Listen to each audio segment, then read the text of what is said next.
Hola, buenas tardes Gaby, muchas gracias por la presentación. Buenas tardes para todos. Esperemos que este encuentro sea lo más fructífero y lo más fluido posible. Ok, fíjense. ¿De qué se trata nuestro encuentro de hoy? Es muy sencillo. Conversaciones poderosas, diálogo interior y productividad. ¿Okay? Y aquí básicamente vamos a comenzar con este primer concepto que dice lo siguiente. Esta propuesta se trata de desarrollar destrezas para la intervención comunicacional con el fin de generar procesos conversacionales efectivos que permitan optimizar el desempeño individual del equipo y también, por supuesto, el organizacional. Fíjense, de esto se trata un poco lo que vamos a estar viendo, ¿no? Vamos a estar hablando de conversaciones. Y van a estar viendo que en la primera conversación de la que vamos a hablar, o una de las que vamos a hablar, que le vamos a poner atención, es cómo conversamos con nosotros mismos. Ya vamos a ir viendo algunos elementos. ¿Okay? Entonces, hay algunos acuerdos que queremos poner acá sobre la mesa que tienen que ver con esta experiencia que vamos a llevar el día de hoy. Y el primer acuerdo tiene que ver con lo que es atención plena. Y para esto de atención plena, fíjense lo que les propongo. Pongan atención, les voy a colocar un video. Es muy importante que le pongan mucha atención a ese video. Clearly, somebody in this room murdered Lord Smythe, who, at precisely 3:34 this afternoon, was brutally bludgeoned to death with a blunt instrument. I want each of you to tell me your whereabouts at precisely the time that this dastardly deed took place. I was polishing the brass in the master bedroom. I was buttering his lordship's scones below stairs, sir. I was planting my petunias in the potting shed. Constable, arrest Lady Smythe. But how did you know, madam? As any horticulturist will tell you, one does not plant petunias until May is out to grow away. It's just a matter of observation. The real question is, how observant were you? Ok, les pregunto entonces, a ver, ¿se dieron cuenta de algunos cambios que ocurrieron en el video? ¿Algunas cosas que hayan cambiado en el transcurso de estos primeros minutos del video? Hola a todos, saludos. Cambia la posición de la pierna, cambia el florero también por un... ¿Cómo es que se llama? Un candelabro, por un candelabro. Y la posición de la pierna, ¿no? Y el oso, primero sí. estaba. Y primero estaba un oso y después estaba un hombre. Ok. Gracias. Y fíjense, fueron más de 20 cambios. Pongan atención.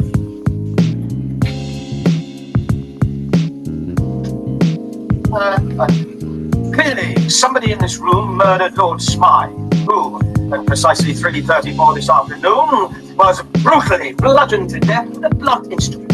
I want each of you to tell me your whereabouts at precisely the time that this dastardly deed took place. I was polishing the brass in the master bedroom. I was buttering his lordship's scones below stairs, sir. I was planting my petunias in the potting shed. Constable, arrest Lady Smythe. Fíjense, esta es parte de una campaña interesantísima que tiene que ver con estar pendiente, sobre todo de cara a los ciclistas el día de hoy. El otro elemento importante tiene que ver con la participación activa. Y la participación activa se une a un concepto que muchas veces hemos manejado, que es aquello que no hay pregunta tonta, sino tonto el que no pregunta. Y tiene que ver mucho con que si yo me quedo pasivo, solamente escuchando, sí, hay cosas que me van a llegar, pero está estadística y científicamente comprobado que en la medida en que yo participo, en la medida en que hay interacción, en la medida en que yo hago algo por lo que me están diciendo, yo tengo mucho más probabilidad de fijar ese contenido, de que el aprendizaje se constele porque yo estoy haciendo cosas con eso. Es como, fíjense lo siguiente. ¿Desde dónde conversamos? Fíjense, hacer las cosas bien, que puede sonar como muy lógico. Vamos a ver aquí, de aquí en adelante, que depende mucho de las percepciones, porque de repente lo que para ti está bien, para otros no lo está. Y aquí, lamentablemente, hoy por razones de tiempo no podemos extenderlo. Aquí entra una parte fascinante que tiene que ver con PNL, que es programación neurolingüística, que lo que nos dice básicamente es que hay canales preferentes para cada uno de nosotros. Hay 3 tipologías básicas, que es el visual, el auditivo y el kinestésico. El visual, los visuales, yo me incluyo ahí, yo soy visual kinestésico. Los visuales es como que tuvieran varias pantallas a la vez y puedes pasarle un tema a otro tema y saltar a otro tema, y se sienten muy fluidos, muy cómodos con eso. Es posible, es una de las tipologías más usuales. Si muchos de ustedes que están en el área vinculados con actividades de venta, seguramente que muchos de ustedes pueden ser visuales. El auditivo, en cambio, es una persona que tiene una estructura de pensamiento mucho más lineal. El auditivo, el ruido alto le suena a algo estridente, le suena al volumen alto, para él es ruido. El auditivo, el que es predominantemente auditivo, es más de escuchar, o sea, puede estar frente a ti y se pone de lado porque lo que le interesa es escuchar lo que tú le estás diciendo. El auditivo, cuando te echa un cuento, él tiene como una secuencia y te va contando y hay como el momento culminante del cuento y después termina, mientras que tú a lo mejor eres más atropellado para decírselo. El auditivo, cuando tú lo interrumpes, se siente ofendido porque le está echando su historia, o sea, le está armando su guión. Entonces tienes que darle tiempo para eso. El kinestésico es muy de, si tú le caes bien y si tú eres alguien cercano a él acepta la proximidad física, pero si tú eres alguien desconocido, él necesita más distancia. El validar el mensaje que estamos recibiendo y el pedir al otro, o el chequear con el otro si el mensaje que yo estoy transmitiendo es suficientemente claro, no es una obviedad. En muchos casos es la garantía de que fluya la comunicación y la garantía de que las cosas se den, porque estamos ciertamente en la misma sintonía.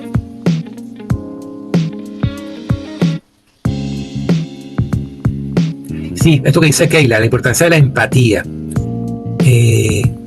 Empatía con nosotros mismos, y fíjense que culturalmente a nosotros nos respaldan desde pequeño el tema de ser empáticos con nosotros, pero muchas personas les cuesta ser empáticos con ellos mismos.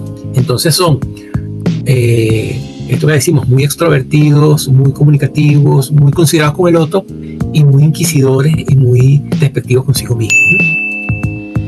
¿Cómo es esa conversación interna conmigo? ¿Okay?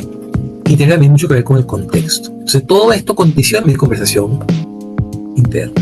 Y aquí llegamos entonces a una clasificación que nos parece importantísima de 4 tipos de conversaciones. La primera es la conversación de juicios personales. Y la conversación de juicios personales es la conversación en la cual yo asumo el rol de Dios, el rol de máximo juez, y cuestiono. No, es que fulano de tal es tal cosa. No, es que ella es una regalada. O no, es que él es un irresponsable. Cuando realmente hoy llegó 3 minutos tarde. Pero como yo estaba ansioso por arrancar esa actividad a tiempo y tener una comunicación por Zoom, entonces yo en lugar de decir llegó 3 minutos tarde, digo él es un irresponsable. Entonces fíjense que la conversación de juicios personales tiene que ver con esas conversaciones en las cuales descalificamos, en las cuales dejamos que todos nuestros modelos mentales se conviertan en el combustible de mi capacidad infinita de emitir juicios. Es una conversación para posibles conversaciones. O por otro ejemplo es, mira Alejandra, tenemos que discutir tal plan de mercadeo. Yo te voy a pedir que para mañana te traigas la información que tú tienes y vamos a sentarnos con toda la data a hacer un análisis lo más detallado posible. Yo sé que eso te genera a ti incomodidad, pero vamos a irnos con todos los elementos, con todos los recursos, con toda la información para hacer ese análisis.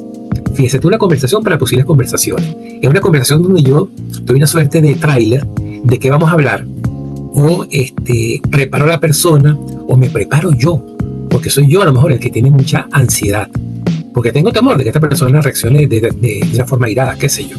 Entonces son conversaciones para posibles conversaciones. Respondan estas 3 preguntas. ¿Qué te dices cuando cometes un error? ¿Qué te dices cuando tienes éxito? ¿Y cómo es tu relación contigo mismo? Gracias por compartirlo. Muchas gracias. Bien, fíjense. Vamos a ir adelantando algunas cosas importantes. Entonces, fíjense, un poco repasando lo que hablamos de diferentes tipos de conversaciones. Conversación para coordinar acciones. Necesito que me acompañes el martes a visitar a tal cliente. Por eso te pido que me apoyes para hacer tal actividad. Son conversaciones para coordinar acciones. Conversaciones para posibles acciones. Un ejemplo clásico, vamos a hacer una tormenta de ideas, a ver cómo podemos atacar este problema que tenemos, este cuello de botella que tenemos acá con distribución o con las ventas en este distrito o en esta zona. Conversación para posibles conversaciones. Tengo algunas dudas que quisiera compartirte, tengo alguna inquietud, ¿cuándo lo podemos conversar?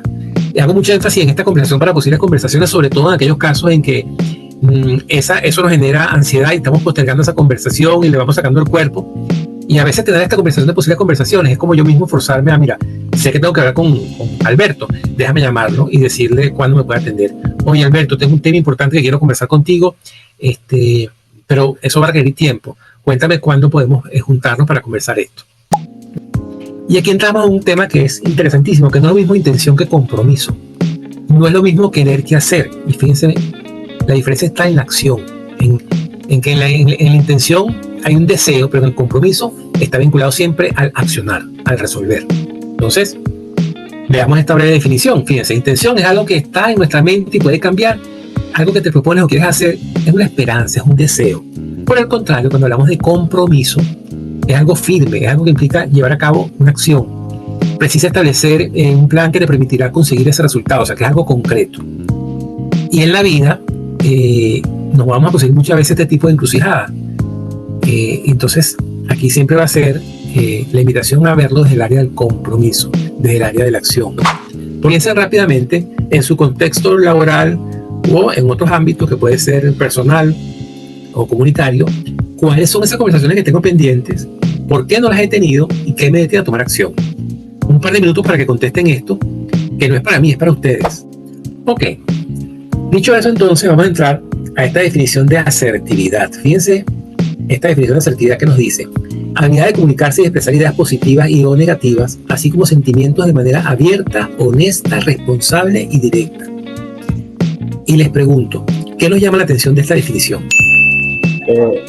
En el video nos deja ver lo importante que para nosotros a la hora de comunicarnos, como para las demás personas a la hora de decidir el mensaje, ya que a veces en momentos de tensión las personas no piensan en el momento en cómo dicen las cosas, cómo lo va a recibir la otra persona. A veces hay que tomarnos el momento para pensar las cosas, saber cómo expresarnos y decirlo para poder dar el mejor mensaje posible y que no haya ningún tipo de inconvenientes o problemas a la hora de la persona recibir. Es muy importante el concepto que nos da para poder llevarlo a cabo y para todos utilizarlo en nuestra vida cotidiana. Muchas gracias. Vamos entonces a compartir. Fíjense lo siguiente. Vamos a ver tres tipos o tres miradas vinculadas con este video. La primera es la conducta agresiva. La conducta agresiva está básicamente relacionada con baja autoestima. Es esa conducta en la que hay una mirada desafiante, un tono de voz alto, la tendencia a ser prepotentes, a mostrarse enojado con mucha frecuencia, ¿okay? A coaccionar al otro, incluso a estar con la fuerza física. Por otro lado, tenemos la conducta pasiva, que es aquella conducta que está vinculada también con baja autoestima. Fíjense que los dos son respuestas vinculadas con baja autoestima, que evitan el contacto visual, que el tono de voz es muy bajo, muy bajo, que evita la confrontación y las conversaciones difíciles, o sea, posponen, nunca plantean solucionar la situación y en este caso no se expresan los sentimientos, entonces la otra persona no puede entender o saber qué es lo que me está movilizando, ¿no? Qué es lo que me está tocando a mí. Y en el medio tenemos entonces la conducta asertiva, que está vinculada a una alta autoestima, una buena autoestima, más que alta, buena autoestima. ¿Qué hacer entonces para desarrollar comunicación asertiva? Pues hay muchas cosas que se pueden hacer. Primero, valorar el momento para conversar. O sea, hay conversaciones que no se pueden tener montándose en el ascensor o un viernes a las 4 de la tarde. Hay que buscar el momento adecuado para tenerlas. Aprender a decir no. Aprender a decir no, porque a veces no decimos no y terminamos nosotros afectados física, emocionalmente, por mi dificultad de decir no. Eliminar las presuposiciones, nada de presuponer, nada de etiquetas, es validar el por qué quieren hacer esto, el por qué lo quiero hacer, el cómo lo veo y cómo lo ve el otro. Hablar siempre desde el yo. Evitar eso que culturalmente se utiliza mucho. No, porque es que uno a veces no, yo creo en este momento que no es conveniente eso que tú me estás planteando porque no están dadas las condiciones, porque no están dados los recursos. Yo creo que perfectamente lo podemos plantear para mañana a primera hora de la mañana. Porque mira, faltan 5 para las 5, o sea, esto no es el momento para eso. Eso para hablar siempre desde el yo. Expresar tu idea de forma clara, breve y directa. O sea, si te cuesta mucho, si es muy desafiante, pues arma tu guión y ve precisamente a expresar lo que tienes que expresar. Y finalmente, utilizar la técnica de la hamburguesa para dar feedback.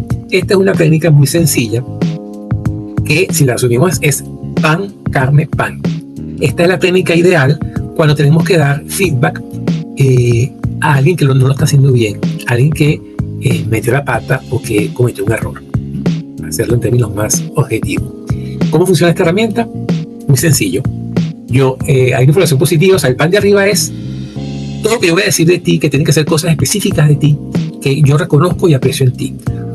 Oye, María, oye, Alejandro, oye, Lorena, yo aprecio muchísimo tu nivel de compromiso, tu disposición, tu capacidad siempre de aportar cuando hay que hacer alguna nueva definición de actividades, el hecho que tú siempre, todas las cosas positivas que vemos en la persona.